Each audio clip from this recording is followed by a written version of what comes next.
Welcome back, crew. It's a bit late, but we are diving into our October game of the month, The Walking Dead by Free League Games. And today, we're going to be going over the core mechanics of the system, showing you everything you need to know to either run the game as a game master or play it as a player. We're going to be going through the core dice system, how to resolve skill rolls, everything you need to know there, combat to how to handle the walkers in this apocalyptic world. So definitely stay tuned for that. But one thing I want to shout out is we are going to be holding our live actual play of the Walking Dead system this Thursday, November 7th at 7 p.m. Eastern time. There'll be a link down in the description. Make sure to come by, get to see how this system plays live at the table, and get a chance to win a free PDF copy of the core rulebook. So make sure to join us then. Well, yeah, let's dive into the system. And one thing I'll say with the system too is I got to play this live at Gen Con, and this is before I owned the book, but I hadn't opened it or read anything about it.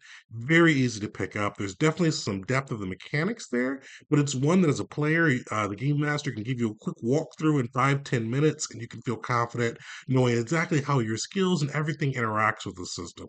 It's which is a good fit for Walking Dead because I feel like I get a lot of people who may be newer to tabletop RPGs or even just newer to different styles of TTRPGs actually up to the table, and this is one you can just kind of give them a brief overview, and then you can join and have fun. So big shout outs to Free League for hitting that. Yeah, so let's dive in. The first thing that we are going to cover is how to handle skill rolls with this system. How to resolve dice rolls. With this system, it's easy too. It's a D6 system, so every dice roll that you're going to roll is a part of the D6. Your typical one that you're going to be rolling is a skill roll, which we're going to get into in a second. But you see too, they've got a number of different options you can be rolling from a D6, which is just rolling one D6 and kind of seeing what the result will be to D66 is which is usually where a lot of like your injury table or your walker attack tables will require you to roll all the way up to D666, which can be some of the other tables as well. The big thing that we'll cover on this is there are kind of three different conditions or different modifiers to the dice roll that we want to call out, which is double high. You're going to roll 2d6 and keep the highest. Uh, Low, opposite side, roll 2d6, keep the lowest. And then random die, everyone rolls. And then the lowest die kind of loses, which has some pretty significance when you get to the walker attacks and some of the walker swarm rules, which we'll get into a little bit later. But overall, system's very easy on this side. It's a D6 system.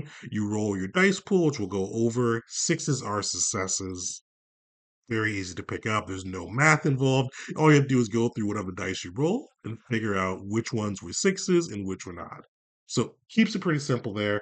But from there, we're going to go right into skill rolls. I kind of go how you use skills, how they work in the system, just everything you need to know. So with this system, there are no modifiers or no. And let me clarify that. There's all there is the dice. So whenever you see modifier, it's going to be an extra or dice or less dice that you could roll. So it keeps it very simple on that side. You're always going to be rolling d6s. There's never going to be anything that you add to it. It's just telling you how many dice you get to roll. But for doing a skill roll, the way you figure that out, and skill rolls pretty much encompass everything with the system. Skill rolls are how you make your attacks, they're how you evade the walkers, how you stealth, how you heal. Everything you need to do is going to be pretty much with a skill roll. And the skill rolls are going to be adding in your skill rank from whatever skill you're using. So let's say we've got a rank 3 in ranged combat. We're going to add 3 dice to that. And then with that, you're going to utilize the attribute that comes along with it. Let's say I think agility is for the rage combat skill. So we would add our agility attribute. Let's say that's a 2 to that rage combat roll. So that's going to be a +5, which means we're going to roll 5d6s and see how many successes we get out of it. Typically, most rolls are only going to require one success. Your game master is the one that determines that, but occasionally you can have harder rolls that come up. Well, outside of that, fairly straightforward. If you get that one success out of the 5d6 you've rolled, you should be able to do whatever you're looking to do. So now that we've got that, let's go into kind of what happens with a failed test. Failed test, fairly simple. I mean, usually whatever you're trying to do is either going to be like a partial success if the game master wants to kind of have you fail forward, or if you're trying to, in their example, leap the fence to get away from the walkers may pull you back down. You have to figure out where to go from there. But one of the reasons we bring it up, because this system has a way to push the rolls, which is really cool. I always love systems that give a success at a cost mechanic. And when you push a roll, what it's going to allow you to do is to re-roll all the failures that you had from your last roll, so you can keep any of your successes. Uh, you're going to gain a point of stress. And stress is something I really like for the Free League's Year Zero system, especially the way they've done it for The Walking Dead. Stress basically it's a good and a bad thing. The more stress dice stress gives you another die that you get to roll whenever you make a skill roll within the system. And those stress die, if you get a six, will count towards your successes. But with the stress die, if you do get a one, what they call is rolling a walker or messing up, that means your game gets to have some fun with it and gets to add some additional chaos to what's going on. They can raise the threat level for the walkers, which we'll go into in a second, but they also can give you some of the messed up table over there. Where you could run out of ammunition, you could offend someone, hurt yourself, all these crazy things that can come up that can kind of allow it to kind of ramp up the tension and show what's going on because as your stress is getting to you and making you sloppier at whatever you're doing. Which I think is kind of cool. I think it kind of fits real life too. Stress kind of gives you that adrenaline, amps you up, makes you sometimes a little bit keener, but when you do, it makes you get a little sloppier at the same time. You're not as aware, as present, as focused as you could be if you weren't stressed out. So it's one of those ones. You want to push the die and get some more stress and kind of see which will enhance some of your rolls potentially, but also comes with the kind of like the swarm because each time you get that one, the threat level can increase and things can get a lot more deadly for you and the party. Spoiler alert, when I played at the Gen Con, that's we kind of some of the people pushed probably a few too many times, got too many stress die, and we kind of got into a one hole where we kind of kept raising that threat level. More swarms kept coming by, and it resulted in a near TPK with only one player surviving. So fairly straightforward on that side. So we know we've got the stress die. What happens when we mess up? A couple other things I want to call out. So with this, if you get you can get more successes than are needed. Sometimes your game master is going to be able to give you a little bit of a bonus depending on what you're doing. Sometimes it may not apply to the narrative, and one of the things the system is very good at is kind of keeping the narrative in mind. When they tell you to roll your skill rolls, they want to make sure you describe what you're doing first before you get into the mechanics of it, just to see if it is kind of feasible within the narrative. Fiction first is one of the big pieces for the Walking Dead and Year Zero system. The other thing is too is you can actually help each other roll as well, as long as it makes narrative sense, and you can add a plus one dice or one extra die, I should say, for each PC that's helping you up to three die. So that'll allow you to go through and kind of aid somebody if you're able to do so in the narrative.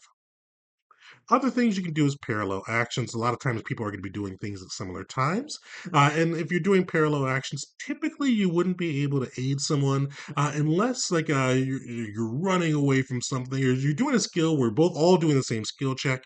If somebody got extra successes on there, they can make sense within the narrative. They can sometimes help you and gain you some additional die as well for your role. So with this too, they give you a little handy table. This is good for game masters as well to take a look at. It's kind of the number of dice and your chances to succeed, as well as your chances to succeed if you push your die afterward as well. It's kind of something to help because sometimes, especially for me, if you're not a math person, and you're not always sure what the with systems outside of D20 or D10 what those success rolls will be. It gives you a clear indication of what that is. So now that we've got that, the other big thing that we're going to touch on is the opposed rolls and extreme difficulty. Opposed rolls are something that happens pretty often in the system. A lot of combat is going to be opposed rolls versus you or the versus the NPCs, and sometimes occasionally the walkers as well. For the opposed rolls, basically what you're going to do is roll against the person that you're going up against, whether it be close combat, you guys are one of you guys swinging with your fist, one of you guys is swinging with a cape or something. You're going to do the opposed rolls, compare the number of successes. If you get more successes, you win the opposed roll. If you tie, you got to have to figure out what's going there. And there's special rules for combat, which we'll get into a little bit later for that. And the last big thing that they cover in here too is that the difficulty level. As I mentioned, that typically standard difficulty is one, but you can go all the way up to three, which is almost impossible. So those are going to be hard Rolls that probably shouldn't happen unless the dice are just truly behind the players. But that's fairly straightforward with their dice system. So now we're going to go from there into their combat rules. Uh, Showing how all that works. And I say this system is fairly straightforward with the combat. Everything is still going to be utilizing the skill rules that we've went over earlier. But the big thing is they've got two different combat styles that'll be in The Walking Dead. So you've got duels and brawls. They share some of the same mechanics that go along with them, but there's a couple big differences which we'll point out.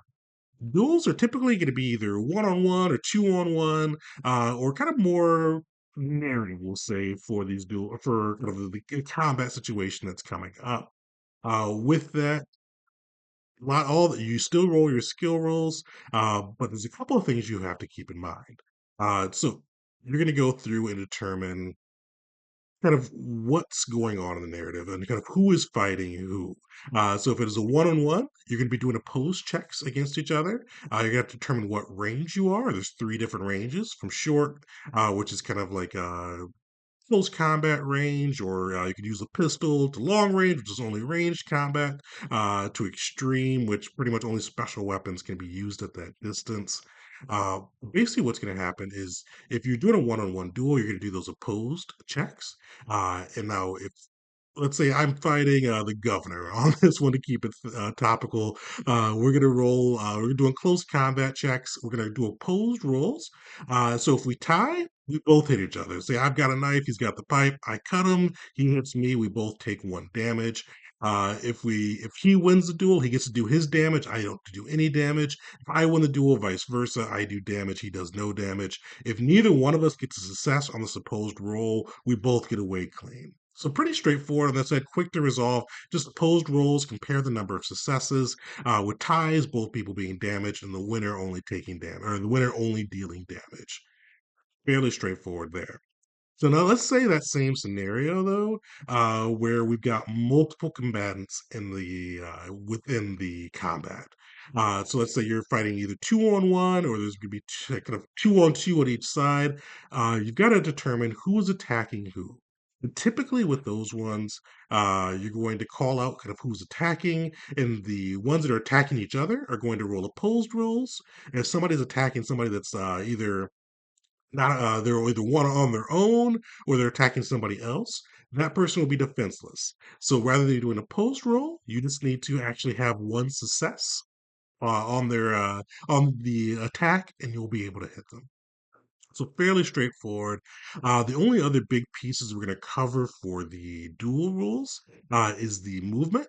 Where some situations you kind of want to kind of get moving, kind of get out of the way. This is going to require a mobility roll, and this is either trying to run away from the person who you're fighting or get into cover. And you're going to do an opposed mobility roll and see if you're able to find success and get into that cover, or find success and get away from them. And with cover as well, so you are able to get cover against something, that's just basically going to require one additional success for them to hit you. So versus usually the typical one success, it's going to be two successes that's going to take to break through and hit you. But outside of that, a lot of the rules are fairly similar. It does give you different rules for messing up in combat, so you can run out of ammo, you can hurt yourself, friendly fire, attracting walkers, and with this too. The game master doesn't have to roll on the table. They can roll on the table if they'd like to, but other times they can just bring the threat level up. So the threat level is always one of the things that the game master can pull with their complications if they want to kind of ramp that tension up and kind of draw the walkers, especially if people are shooting and doing all of that. Now, now that we've got that, the next big one, so that's duels. Brawls are going to be kind of your more traditional tabletop RPG combat. This is going to break combat into rounds. Each person is going to be able to take an action on their round. Typically, they're going to have a GM draw a combat map to kind of show where everybody is at in relation to this combat. And the combat is going to be broken up into 6 phases. So this is a little bit different than some other tabletop RPGs where you would roll like initiative to determine kind of who goes first. This one, each phase determines kind of where you're going to be going in the actions. So there's 6 phases from taking cover through ranged combat to close combat to movement to first aid to other. And basically, you're going to call out what action your PC is going to do. And when the game master gets to that phase of combat, you will get your chance to go. So with that, there's a couple of different options you have for like the first one is take cover. That's like you see the fight breaking out, you want to get out of the way. You're going to be able to roll mobility to take cover. So if you get a success, you'll be able to take cover right away. You just need that one success. If you get a failure, you're going to be able to take cover, but it doesn't apply to the end of round of phases. So turn or next round, you will be in cover, but the first round you're not going to have that cover bonus just due to moving a little bit slow. Anybody that wanted to take cover, they'd be able to dive in and take cover. Next phase is range combat. With this is anybody that has a gun, a bow, crossbow, whatever you're shooting there, you're going to be able to go through and call out your targets. So typically with this, NPCs call out their targets first, saying who they're looking to shoot, with players being able to go second. This gives the players a little bit of an edge because the same rules apply as the other with duels. So if somebody is shooting, if you're shooting at each other, the same person is shooting at another person, it's going to be an opposed roll. If you shoot at somebody that's shooting at somebody else or not shooting at all, it's going to be a defenseless roll. So opposed rolls, same thing. You need to be able to either tie them or out success them. With defenseless, you just need one success and you're going to get your hit off. There's also a special action you can do called Overwatch, which will allow you to shoot anybody that moves during the movement phase. But pretty straightforward. Now, with that, we're going to go into close combat. Close combat, this is going to be your melee attacks. Pretty much has the same rules as ranged combat. The only thing is that cover does not apply in the situation where ranged combat, if they were in cover, you're going to have to add an additional success. From there, we get into movement. So this is people that want to kind of move around from the battlefield, either to trying to run away, run closer. If you've got a melee weapon, but you are out of melee range and you want to get in, or if it's a chase scene and you want to get away from them. For if you're just moving one away or one closer, you just make a mobility check. One success, you can kind of get that distance you were looking for. If somebody is chasing you, it's going to be an opposed roll. Kind of the same structure as you've done from those other opposed rules, to see kind of if you're able to get away from them. And if you get to out of extreme, the chase is over. You've successfully gotten away. And then finally, first aid, which we're going to go into a little bit more in the recovery section, but it gives you some rules for handling that for your players.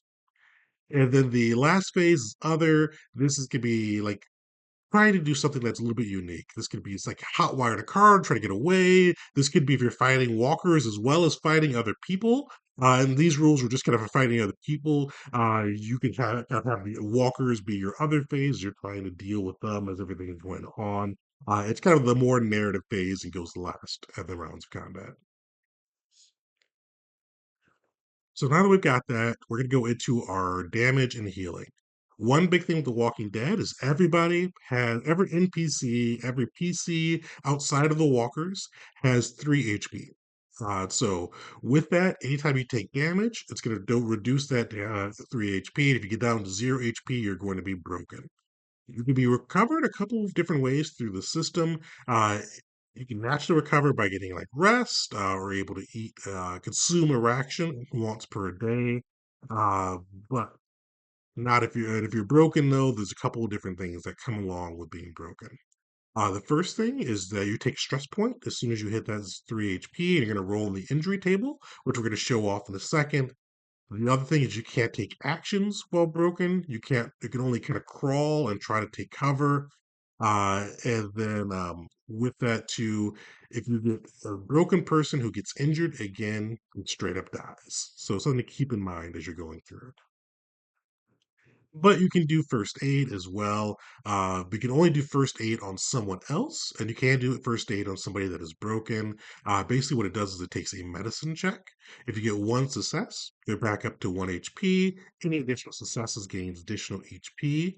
But if there's nobody around to give you first aid and you're broken, but not in like a threatening situation, there's no walker, there's nobody that's trying to actively do you in, the game master is going to roll a secret D6 minute check, and then after whatever he rolls on that, you'll be able to get back up. You're going to have 1 HP. You're going to still have whatever critical injury you've gotten. Either way, for both the broken, or if you're brought up by first aid, if you're brought up by the time, you're going to keep that critical injury because usually those are going to have a time frame associated with them. And let's get into the critical injuries table. There's a couple big things you need to look at. There are lethal injuries as well as the recovery time. When you get to the table, which is a D66 table, it's going to show you if they are lethal, if they are what the time limit on is on it. And basically, what's going to happen is the player, when they get critically injured, is going to roll a D66. So that's 2D6 they're going to roll and see what they get for their injury. And what the game master is going to do, because there's a time limit on it, they're going to roll and see how much time you have on it. This is going to be another secret roll as well for the game master. And for those ones that have time limits, typically they've got the lethal trait as well. Where if they're not treated by that period, they can kill you. And you see, as you get higher up within the injuries, you are going to have shorter time frames, all the way up to minutes or to just straight death. It's just something to keep in mind on that side. So if you roll pretty bad, you can just straight beat 66 and be out with impaled heart. Overall, nothing too crazy. The game master just has to keep that handy, so you know whenever you go down. And with 3 HP and some of the weapons, like getting shot by a revolver, that does 2 damage to you. You can see it stacks up fairly quickly.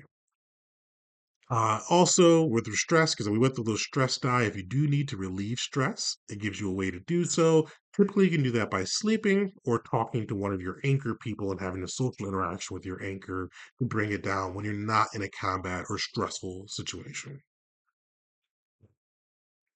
So, last big thing we're going to wrap up with is we're going to go through the walkers. Because you saw a lot of the information that we talked about so far was kind of dealing with how to handle attacks by people. We are going to go through and show you how to fight the dead now. So the dead, they don't have skills, they don't have health points, they're not like NPC, they're like a force of nature, which I think is kind of the best way to handle it. So they go through and give you swarm sizes, kind of showing you how big these hordes of Walking Dead can be, as well as the threat level. The threat level is a cool thing. It's a fun piece of this system and mechanics. Basically, what they're going to do with this is you've got between 0 and 6. As you saw, as we went through a number of different skills and options can raise your threat level, so something to keep in mind as a player. But it goes from 0, you're in a cleared area, to all the way the dead are in your face surrounding you. I'm not going to go through each of them, but the biggest one that you need to keep in mind is 3. Because 3, there are walkers close by, but they're also aware of you. And when they're aware of you, that takes you into kind of a combat phase with the walkers. You're going to use the same rules that we did for the brawl. So it's going to be rounds and all of that. But there are a couple changes to it with these rules for the brawl side. You're going to be uh, making choosing 3 PCs of your party, and they are going to be making checks to see if they can kind of avoid the herd. And if those 3 checks are a success, they're going to compare those to the threat level mixed with the swarm size. And if you're able to kind of have more successes than that combined amount, you will either reduce the swarm or be able to kind of avoid the herd. So before we get into that a little bit further, a couple other things I want to call out with this too is kind of how the walkers attack in this as well. So with this, walkers can do a couple of different things. And the walkers can be attacking if you sometimes if your players mess up or if they fail a roll. So either messing up getting that 1 on the stress die, or if they just fail whatever they're trying to do, the game master can have the walker attack. If it is just kind of a 1 roll, the player will try to see if they can avoid the walker, either by trying to fight them off, by trying to run faster than them, whatever they're doing on that side. If they succeed, they're able to kill the walker. Need to describe how they do so. If they fail, the walker they'll have to roll on the walker attack table, which we'll get to in a second. Last big thing we'll cover on this side is how to avoid the walkers. You could use stealth or mobility to, by stealth, trying to hide from them, mobility, trying to outrun them. If you succeed, you get away from them. If you fail, You can either suffer a single attack or raise the threat level.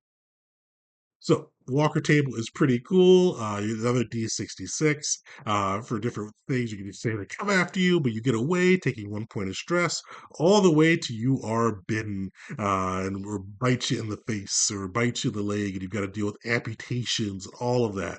I like how they have this system, the walkers being more of a force of nature than just kind of like NPCs. So I did a little bit out of order. We already covered fighting the swarm a bit. The only thing I'll mention is a couple mechanics on this side. Is if you do lose to the dead, so like that same check I mentioned between comparing the swarm size plus the threat size compared to the three PCs you chose, their success threshold. If you fail, the threat level is going to be increased. Or the game master gets to choose one of the three. They could increase the threat level, increase the swarm size, or have the swarm attack. Or if one of the players or one or more messed up, so rolled a one on their stress die, the game master gets to choose two. Also, with this as well, for fighting the swarm, you could, if you've got less than three players, they can still make three checks, but whoever makes two checks will have a -2 die to their check. And the last big thing we'll cover with the swarms is the swarm attacks. And basically, these swarms can do these three options depending on what size of swarm they are. So they can do a single attack, which we've already went through. They can do a block, where they can try to cut off all the areas of escape for the party, which makes it one extra success needed for mobility or stealth checks to avoid this herd, or they can do a mass attack, which typically is only going to be allowed for the last threat level for the walkers, so level 6. And basically, what that's going to do is they're going to choose one random person. You're going to roll like that D6 die, and they're going to have to roll right on the walker attack table. There'll be no way for them to defend against it. And you also see too with the threat levels, it gives you different skills you can do to deal with the horde. And you see the bigger the horde gets, the less skills you have to be able to apply. So small hordes, you can kind of run, you can stealth, you can fight. The big horde, pretty much all you can do is use force, kind of forcefully throw them out of the way in close combat attacks. But overall, that's how you play the Walking Dead game. We kind of went through a pretty quick pace. There's some of the mechanics we didn't get to go through in depth, but that's really everything you need to know to handle how to fight the living, how to fight the dead, and how to resolve skill checks in the system. Definitely shout out below what some of your favorite mechanics were for the Walking Dead system, or anything that you want a little bit more clarification on. Definitely make sure to come by November 7th as we get our live actual play of the system up and running and you get to see The Walking Dead live and in action. Well, thanks for hanging out and until next time.